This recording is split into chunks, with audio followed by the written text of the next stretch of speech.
आपल्या गप्पांमध्ये एक मुद्दा मागे पडला, तो म्हणजे UPSC ॲस्पिरंट्सना तुम्ही जे मार्गदर्शन करता ते. या स्पर्धा परीक्षांचं सगळं चक्रव्यूह आहे आणि बहुतांश विद्यार्थ्यांचा तिकडे जो काही अडकून जातात ते पाहिलेलं आहे. तुम्ही काय सल्ला द्याल आणि का या सगळ्याची सुरुवात करावीशी वाटली तुम्हाला? ओके, खूप चांगला प्रश्न आहे तुमचा. मी मगाशी सांगितलं की माझा जो संघर्षाचा काळ होता, मी ज्यावेळी UPSC दिली, मला खूप लोकांनी मदत केली. म्हणजे आता इथे माझे मित्र आज कल्याण तावरे आलेले आहेत.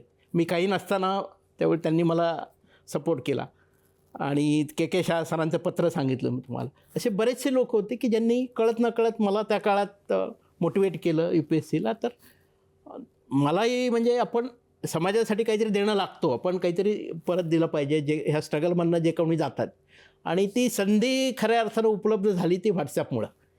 2015ला जेव्हा व्हॉट्सॲप आलं तेव्हा व्हॉट्सॲपच्या ग्रुपमुळं आम्हाला शक्य झालं की एकाच वेळी तुम्ही जास्तीत जास्त मुलांना मार्गदर्शन करू शकाल.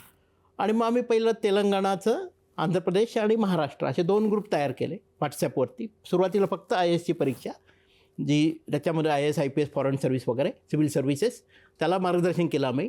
त्यानंतर मग 2 वर्षानंतर आमच्या असं लक्षात आलं की इंडियन फॉरेस्ट सर्व्हिसची परीक्षा आणि IASची परीक्षा त्यांची प्रिलिम एकच आहे आणि मुलं तिकडे पण हे करत आहेत. मग फॉरेस्ट सर्व्हिससाठी आणखी एक ग्रुप तयार केला. नंतर असं लक्षात आलं की जे IAS IPS फॉरेस्ट सर्व्हिसला जे अपेअर होतात ते UPSCच्या CAPF परीक्षेला पण अपेअर होतात.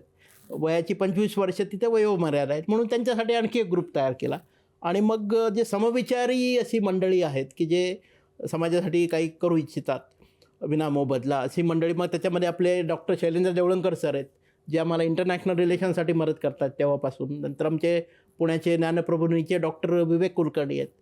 त्यानंतर 2016पासनं जे काही अधिकारी आमचे काही सर्व्हिसेसमध्ये आले, नितीश पाटोदे आता डेप्युटी कमिशनर कस्टम्स आहेत अहमदाबादला, इथे मुंबई विमानतळावर पण होतं आधी. नंतर Mukul Kulkarni deputy commissioner income tax आहे पुण्यामध्ये. असे बरेचसे आमचे मित्र मंडळी आजकाल या ग्रुपमधनं, व्हॉट्सॲपच्या माध्यमातून या ग्रुपमधनं आम्ही ती मुलांना ह्या 3 परीक्षांच्या IAS IPSच्या, फॉरेस्टच्या आणि CAPFच्या इंटरव्ह्यूसाठी आम्ही फक्त मदत करतो. आणि काम आमचं खूप वाढलं आहे, कारण आता याच्यामध्ये 1 to 1 म्हणजे प्रत्येक मुलाशी बोलणं, त्याचा बायोडेटा, त्याच्यावरती त्याला काय अपेक्षित प्रश्न असणार, ही जबाबदारी माझ्यावर असते. त्यामुळं प्रत्येक मुलाशी 45 मिनटं तरी मला बोलावं लागतं आणि ही संख्या दिवसेंदिवस वाढत चालली आहे. म्हणजे मला यावर्षी इव्हन मला 10 दिवस रजा टाकावं लागली. ABP माझा, उघडा डोळे बघा नीट.